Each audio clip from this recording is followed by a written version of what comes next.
ketemu lagi hari ini spesial. Dimana lagi kalau program podcastnya Bang Kalsel yang kayaknya untuk tahun 2025 ini merupakan episode yang pertama. Apalagi kalau bukan di Obligasi, obrolan lintas generasi.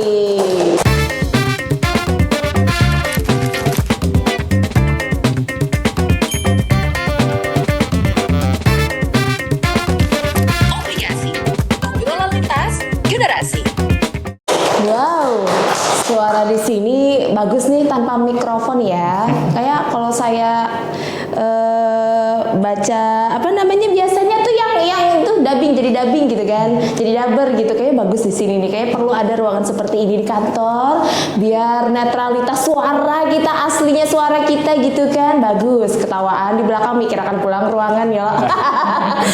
Oke, hari ini spesial juga di episode pertama ada sosok pria di samping saya. Wah, sosok, aduh, bukan yang asal-asal ya, ini yang betul-betulan ini. Dan ini spesial juga.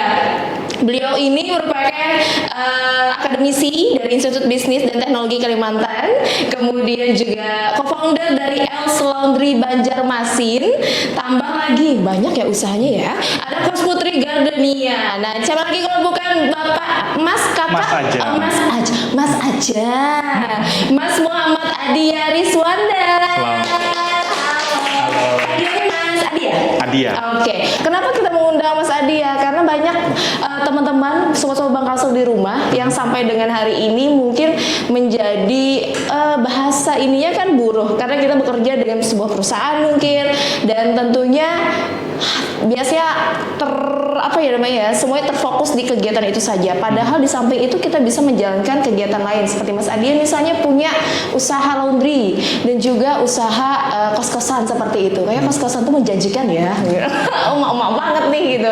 Jadi kita mau tahu dulu sebenarnya sejauh ini tentang bagaimana menyeimbangkan sampai akhirnya punya usaha juga gitu kan selain menjadi seorang dosen. Boleh tahu backgroundnya dulu nggak sih Mas Adi sebelumnya pendidikannya apa aja ya kan? Kemudian juga sekarang itu karir akademisinya di mana aja? Baik, terima kasih sebelumnya Mbak Gina. Perkenalkan semuanya, nama saya Adia. Saya saat ini aktif sebagai seorang akademisi, seorang dosen di beberapa universitas. Tapi saat ini saya aktif sebagai dosen di Institut Bisnis dan Teknologi Kalimantan. Itu dulu namanya Sekolah Tinggi Ilmu Ekonomi Indonesia Banjarmasin. Nah, kemudian selain sebagai seorang dosen, saya juga aktif di dalam dunia usaha. Tadi sudah disebutkan oleh Mbak Gina. Saat ini saya aktif di usaha laundry. Kebetulan saya juga sebagai pengurus daerah di Asosiasi Laundry Indonesia Kalimantan Selatan. Jadi laundry ini walaupun bisnisnya kecil, tapi kita punya asosiasi yang besar sekali di seluruh Indonesia. Dan alhamdulillah saya dipercaya oleh teman-teman sebagai salah satu pengurus inti di Asosiasi Laundry Indonesia untuk daerah Kalimantan Selatan. Wow, dipercaya. Kayaknya nggak main-main ya Mas gitu kita membannya. Nah kemudian kalau misalnya melihat dari segi pendidikan, izin sebelumnya pernah sekolah di mana aja? Mungkin ya tadi kali aja ada teman-teman atau sobat Bang Kalsel di rumah yang merasa kayaknya teman gue tapi siapa yang pas di mana ya gitu. Baik, terkait tentang background pendidikan saya menempuh pendidikan S1 saya di Jogja, di Fakultas Bisnis dan Ekonomi Universitas Islam Indonesia. Kemudian setelah lulus S1, saya menempuh pendidikan S2 saya di Jogja juga, di program Master of Business Administration, Fakultas Ekonomika dan Bisnis Universitas Gadjah Mada di UGM. Nah, kemudian setelah 1 tahun saya sekolah di UGM, alhamdulillah saya keterima dapat LOA namanya Letter of Acceptance untuk melanjutkan studi S2 juga di Melbourne Business School, di Melbourne Business School, Faculty of Business and Economics di University of Melbourne, di Melbourne Victoria di Australia. Masya Allah. Terus ada lagi? Nah, setelah saya menempuh pendidikan di Australia, saya kembali ke Indonesia untuk menyelesaikan studi saya yang belum selesai di UGM. Karena kemarin jatuhnya saya cuti di UGM itu. Nah, jadi pada saat saya selesai menempuh pendidikan S2 saya di Australia, saya balik ke Indonesia, kembali ke Jogja untuk menyelesaikan tesis saya yang belum rampung. Setelah itu lulus, lalu kembalilah ke kampung halaman untuk mengabdi. Mengabdi menjadi seorang dosen. Boleh tepuk tangan langsung kita hari ini. Wow, tadi saya lihat background untuk pendidikannya sendiri rata-rata itu semuanya adalah ekonomi dan bisnis. Betul, Gitu kan. betul. Melihat dengan apa yang dijalani sekarang, punya bisnis juga. Apakah itu memang sebenarnya dari dulu nih Mas Adia ini memang sukanya kayak kita harus bisnis deh. Makanya ngambil kuliah jurusannya ekonomi dan bisnis. Sampai akhirnya punya usaha pertama, boleh tahu yang pertama apa dulu? Kalau usaha pertama resminya ya laundry. Laundry itu. Nah, tiba-tiba menjalankan laundry itu sendiri. Boleh tahu latar belakang sampai akhirnya cocok nih buka usaha gitu. Gimana ceritanya? Ini menarik sekali ya. Jadi sebenarnya tidak pernah terbesit di pikiran saya untuk menjadi seorang pengusaha. Dari keluarga? Dari keluarga basicnya tidak ada yang seorang pengusaha. Saya adalah orang pertama yang menjadi pengusaha. Wow. Karena background pendidikan orang tua saya itu, background pekerjaan orang tua saya, saudara-saudara saya semuanya adalah seorang akademisi dan peneliti. Nah, jadi memang basicnya adalah di pendidikan. Jadi memang sedari awal masuk di Fakultas Ekonomi tujuannya adalah memang pengen menjadi seorang dosen. Nah, tapi Jadi cita-cita dulu sebenarnya kayak ngeliat orang tua juga gitu iya, ya? jadi memang kita sedikit banyak akan terpengaruh oleh lingkungan sekitar kita, Oke. khususnya keluarga. Nah, tapi yang menarik adalah ketika saya berangkat ke Australia. Nah, ini merubah sudut pandang saya 180 derajat, Mbak Gina. Apa itu? Kenapa? Karena pada saat saya di Australia, saya mendapatkan pengalaman yang tidak terduga. Di sana saya ketemu dengan orang-orang yang mengajarkan saya untuk berbisnis, untuk berusaha, untuk bekerja. Karena di Australia itu rugi kalau cuma belajar saja. Oh gitu. Karena di sana sifatnya adalah independent study. Kita belajar itu mandiri. Tidak wajib untuk mengikuti kelas-kelas di kampus, itu nggak wajib. Oh gitu. Jadi setiap kelas ini akan direkam seperti ini. Jadi kita kapanpun boleh menontonnya dan belajar. Sisanya gunakanlah waktu untuk berkarya. Boleh bekerja, boleh magang, boleh berusaha. Se-fleksibel itu. Se-fleksibel itu, tapi memang standarnya tinggi sekali. Nah, akhirnya pada saat di Australia itu saya diajarkan teman-teman, ya udah kamu sini dulu, ikut kita kerja. Akhirnya kita part time di sana. Itu sama orang yang di sana atau sama orang teman-teman Indonesia juga? komunitas orang Indonesia yang berada di Melbourne. Oh, itu oke. bisa jadi mahasiswa yang sudah senior atau memang PR orang Indonesia yang menetap di Australia. Oke. Nah, di sana kita diajak untuk bekerja sama orang-orang yang ada di Australia. Nah, jadi pada saat itu pertama kali saya bekerja sama orang Australia langsung. Jadi sales di pasar, di Victoria Market namanya. Yang dijual apa? Itu kalau di Indonesia itu kayak Malioboro. Nah, jadi yang dijual itu adalah cenderamata dari Melbourne, asli dari Melbourne. Kita jual barang-barang yang berbahan kulit untuk dijual, kayak sepatu kulit, kayak jaket dan sebagainya. Nah, pada saat itu baru kepikiran, wah ternyata menarik juga ya untuk berbisnis dan mengimplementasikan apa yang kita pelajarin di kampus itu di dunia nyata. Nah, jadi pada saat itulah saya mulai terbuka, akhirnya mencoba bisnis yang lain lagi. Saya coba jualan sepeda. Wah, jualan sepeda karena di sepeda itu adalah alat transportasi utama yang di di sana. Melbourne. Orang itu nggak pada pakai motor di sana. Karena pajaknya gede ya? Karena pajaknya gede, karena di sana orang juga nggak suka.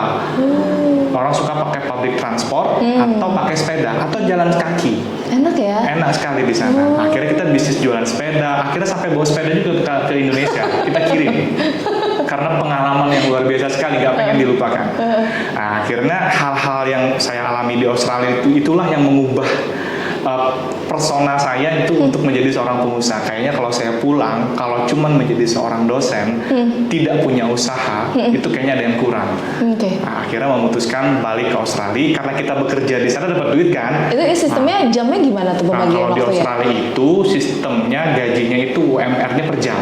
Oh, UMR gitu. per jam itu sekitar $20, 200.000 per jamnya. Jadi kalau bekerja 1 hari 10 jam ya dapatnya 2 juta. Wow, 1 hari ya? Tapi kalau mahasiswa itu diperbolehkan bekerja hanya 20 jam seminggu. Ada batasannya? Ada batasannya, kecuali libur semester baru full. Oke. Jadi jadi pada saat libur semester itu kita full kerja. Nggak pulang berarti? Nggak pulang. Jadi kita mengumpulkan pundi-pundi uang, nanti pada saat kita pulang kita bangun usaha. Jadi laundry itu adalah usaha dari yang saya dapatkan di Australia. Wow. Nah, itu menariknya. Sampai akhirnya punya insting bahwa saya harus buka nih di Indonesia Betul. gitu ya. Saya harus Tapi punya kenapa usaha. harus laundry coba? Nah, ini menarik juga ini karena pada saat saya di Australia itu kan kita kebingungan tuh karena dulu kita biasanya kalau di Indonesia pakai jasa laundry. Nah, di Indonesia itu jasa laundry murah, di Australia jasa laundry mahal sekali. Hitungan per kilo juga? Hitungannya kita harus nyuci sendiri. Kalau pakai jasa orang yang nyuciin kayak di Indonesia itu mahal sekali. Akhirnya kita mikir, akhirnya kita mulai familiar tuh dengan mesin-mesin yang ada di sana. Orang pakai ini toh mesinnya untuk mencuci. Orang pakai ini toh mesinnya untuk mengeringkan. Kalau dulu kita nggak tahu karena kita tahu udah jadi. Ternyata kayaknya kalau kita bikin usaha laundry di Indonesia, kan saya udah tahu nih mesin-mesin yang pakai apa.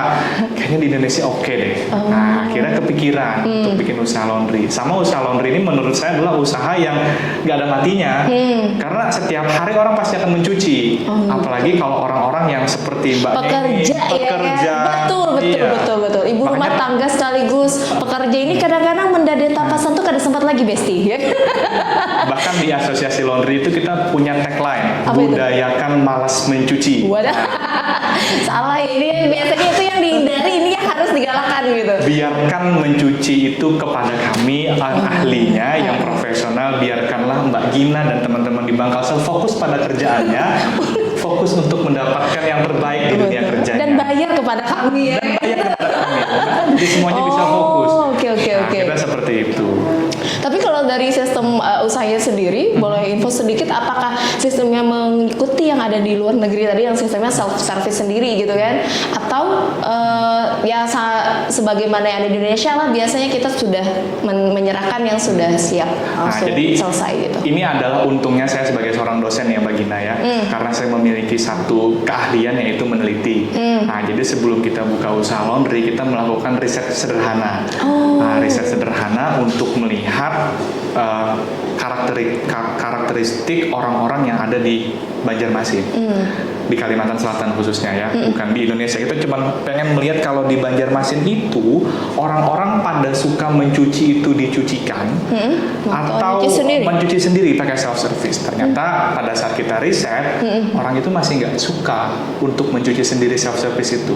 Makanya banyak usaha-usaha laundry yang menggunakan jasa self service itu sampai sekarang mungkin masih belum berkembang. Mungkin 5-10 tahun yang akan datang akan berubah, bergeser perilakunya.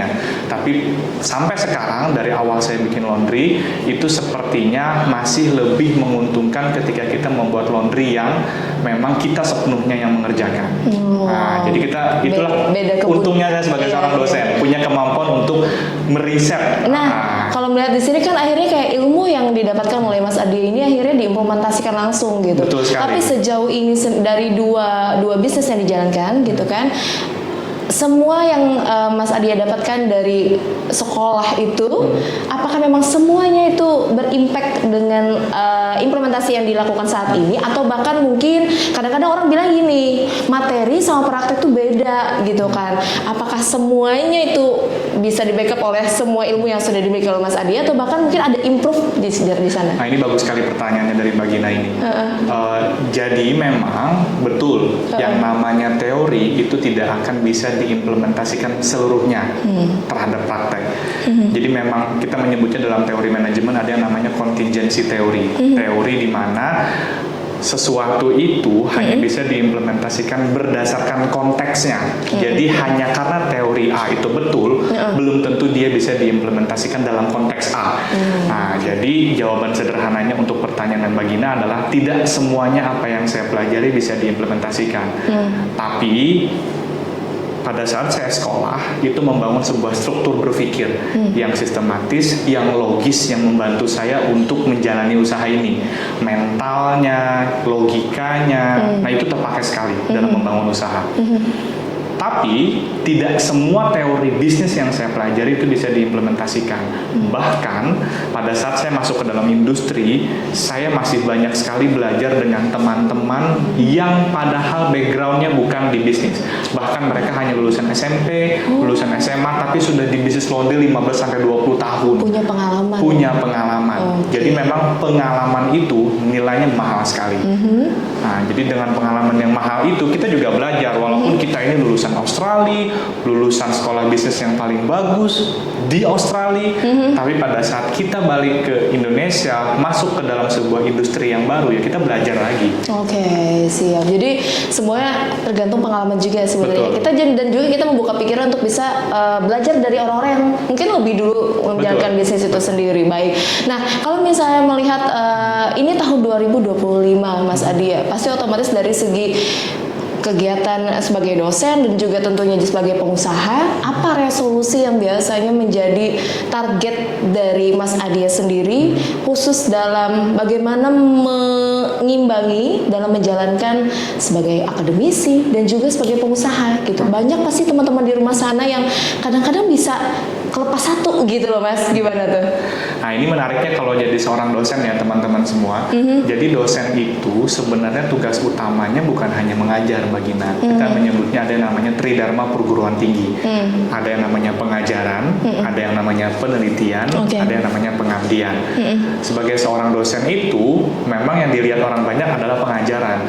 Padahal ketika saya memulai usaha saya, ketika saya bersosialisasi dengan asosiasi laundry itu juga bagian dari penelitian dan pengabdian saya di luar. Nah, jadi itu adalah bagian dari pekerjaan saya juga sebagai seorang dosen sebenarnya ketika saya memulai usaha. Ketika saya bersosialisasi, membuat sebuah workshop kepada teman-teman bagaimana cara menjalankan laundry yang baik, SOP-nya seperti apa.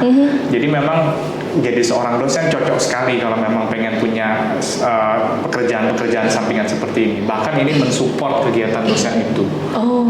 Jadi bisa jadi contoh buat mahasiswa gitu kan. Misalnya dia mengajarkan masalah ekonomi bisnis, masalah manajemen bagi segala macam, dan memang itu dijalankan oleh Mas Adia sendiri gitu kan. Jadi akhirnya merasa bahwa menceritakan pengalaman akhirnya ke teman-teman mahasiswa gitu ya. Seru ya. Dan banyak juga nih Mas Adia mungkin teman-teman di rumah, sobat-sobat Bang Kasel yang sampai dengan hari ini masih bingung untuk memilih bagaimana cara, ini kan untuk kalau sudah punya usaha, punya pekerjaan, bisa investasi kan akhirnya tuh. Nah, bagaimana supaya di usia muda ini kita itu bisa melakukan investasi sejak awal gitu. Kadang kita apalagi jujur diri Gina pribadi ya, manusia konsumtif banget nih. Jadi apa-apa tuh pengen, terus pengen, padahal kita ada di satu sisi yang fokus untuk investasi masa depannya gitu. Nah, untuk Mas Adia sendiri gimana kemarin tuh manajemennya? Jadi izinkan saya untuk mengutip kutipan dari dua orang ahli ini. Yang pertama adalah kata-kata dari Pak Tung Desemuaringin, seorang motivator bisnis. Beliau mengatakan investasi yang paling baik itu adalah menabung dulu. Jadi mulainya dengan menabung. Uang itu disisihkan, jangan disisakan. Karena kalau disisakan nggak akan ada sisanya. Nah, jadi uang itu disisihkan dulu, baru disisakan. Kemudian kutipan yang kedua dari Ibu Sri Mulyani, Menteri Keuangan kita. Beliau mengatakan ada perbedaan yang mendasar dari orang di luar dengan orang kita, orang Indonesia. Kalau orang di luar, orangnya itu santai, uangnya yang bekerja. Kalau kitanya yang bekerja keras, uangnya yang tidur. Nah, itulah prinsip dasar dari investasi. Investasi itu adalah membuat uang bekerja untuk kita, bukan kita yang bekerja untuk uang. Nah, jadi bagaimana caranya kita bisa memulai itu? Mulainya dengan menyisihkan tadi, menyisihkan penghasilan kita, uang yang kita dapatkan untuk ditabung terlebih dahulu. Karena investasi tidak akan bisa dijalankan ketika tidak ada yang diinvestasikan. Nah, jadi mulai dari menabung terlebih dahulu. Nah, setelah mulai bisa menabung, mulai bisa menyisihkan, mulailah untuk berinvestasi. Investasinya di mana, Mas Adia? Terserah, sesuai dengan kemampuan dan pemahaman orang itu sendiri. Makanya penting sekali bagi kita untuk meningkatkan literasi keuangan kita. Kalau dia hanya tahu produk investasi deposito, silahkan dia berinvestasi di deposito. Deposito misalnya memberikan bunga sekitar 3-4%, ya udah silahkan berinvestasi di deposito. Kalau punya pengetahuan di obligasi, naik level sedikit, silahkan beli obligasi FR misalnya. Atau mungkin memiliki kemampuan dan pemahaman tentang saham, silakan berinvestasi di saham. Nggak ngerti tiga-tiganya, ngertinya cuma bikin usaha saja, bikinlah usaha. Nggak punya waktu karena bekerja, joinan sama teman yang sedang punya usaha. Banyak sebenarnya pilihannya. Banyak sekali pilihannya, tergantung kepada profil kita lagi. Kita kita ini adalah siapa. Kalau seperti Mbak Gina adalah seorang pekerja yang tidak punya waktu untuk berusaha, tidak punya kemampuan misalnya untuk memahami produk investasi apa yang bisa saya lakukan, saya investasikan.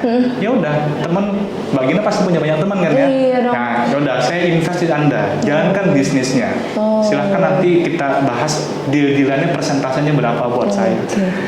Jadi kayak pintar kita aja lagi ya Mas Pintar-pintar Adi kita ya aja. sebenarnya. Yang penting jangan dipilih investasi bodong, oke? Betul sekali. Pokoknya kalau sudah kita mikirkan untuk masa depan, otomatis kan ada yang harus dikorbankan di masa kini gitu Betul, kan. betul. Dari segi waktu mungkin ya Mas Betul. ya, kemudian juga kita dari segi pengeluaran yang mungkin bisa direm-rem, jangan terlalu ketika dapat rezeki sekian gitu kan, tiba-tiba habisnya sekian juga gitu. Jadi kayak sedih gitu, nggak ada jadi barang, nggak jadi apa-apa. Jadi dapat apa gitu. Betul. Jadi yang Apa menarik itu doang. adalah tundalah kebahagiaan kamu saat ini Wow. untuk mendapatkan kebahagiaan hakiki di masa depan. Sahabat Adia. Dan mungkin ini ada sedikit kita pengen tahu juga ya sedikit bocoran. Dari usaha ini berjalan sudah berapa lama Mas? Oh, ini usaha udah jalan 3 sampai 4 tahun. 3 sampai 4 tahun yang keduanya ya sama kos-kosan ya. Udah dapat apa aja? Boleh sedikit biar memotivasi Oke. sobat Bakasel nih Mas. Oke, yang pasti pendapatan usaha dari bisnis saya itu jauh lebih besar dari pendapatan saya sebagai seorang dosen. Wow, jadi dosen ini adalah mengisi waktu luang. Dosen adalah sebuah pekerjaan yang tujuan utamanya adalah mengabdi. Masya Allah. Jadi pengabdian, Oke. berbagi kepada teman-teman.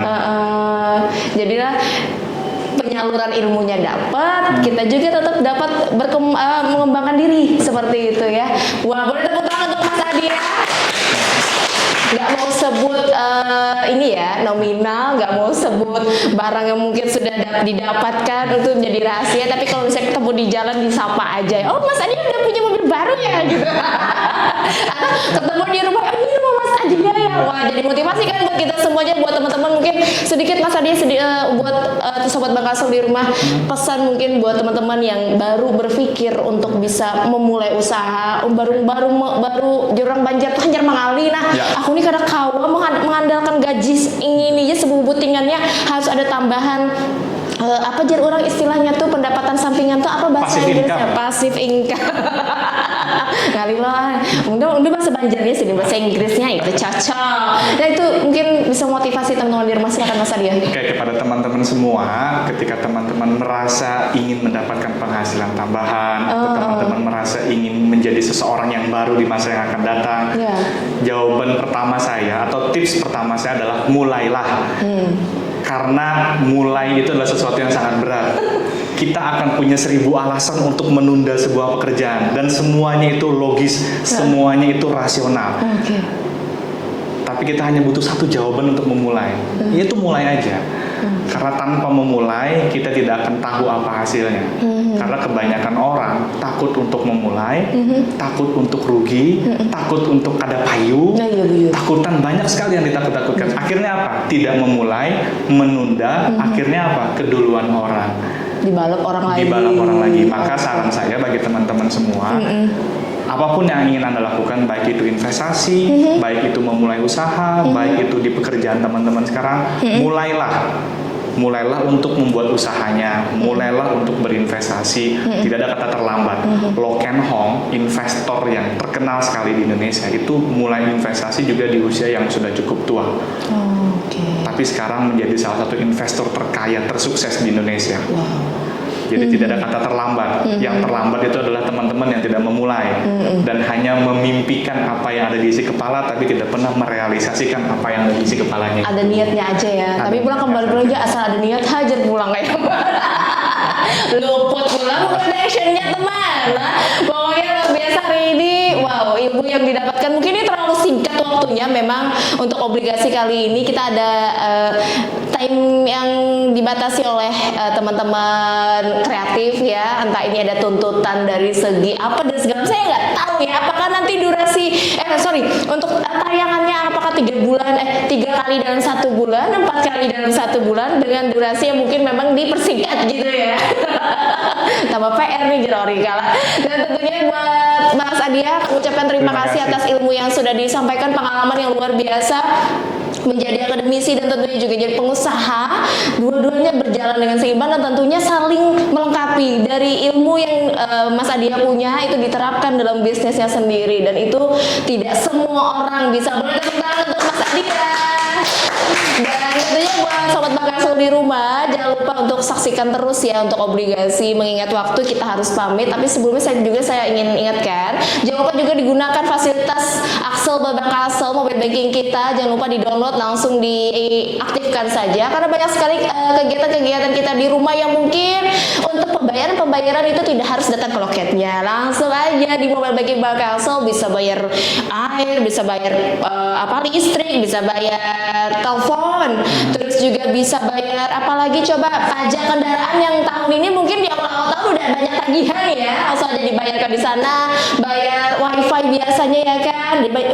Jangan gitu beban ibu-ibu di sini lah, banyak banget anunya, tumpukan tagihannya. Mas Adi udah pakai Bang Axel belum? Pakai. Kalau kada dipakai kada mungkin diundang ke sini lah. Kalau percaya saya. Dan tentunya juga sekali lagi kami ingatkan, banyak sekali produk-produk dari Bangkasel yang bisa sobat Bangkasel nikmati. Bisa langsung datang juga ke Bangkasel, di kantor Bangkasel terdekat dari tempat tinggal sobat Bangkasel. Akhir kata kita pamit ya Mas ya. Terima kasih sekali lagi. Terima kasih teman-teman semua. Betul, kita pamit di tayangan obligasi episode pertama dengan mengangkat tema yang luar biasa hari ini terkait resolusi finansial 2025, pintar investasi untuk masa depan cerah. Sampai jumpa di episode berikutnya di obligasi, obrolan lintas generasi. Dadah.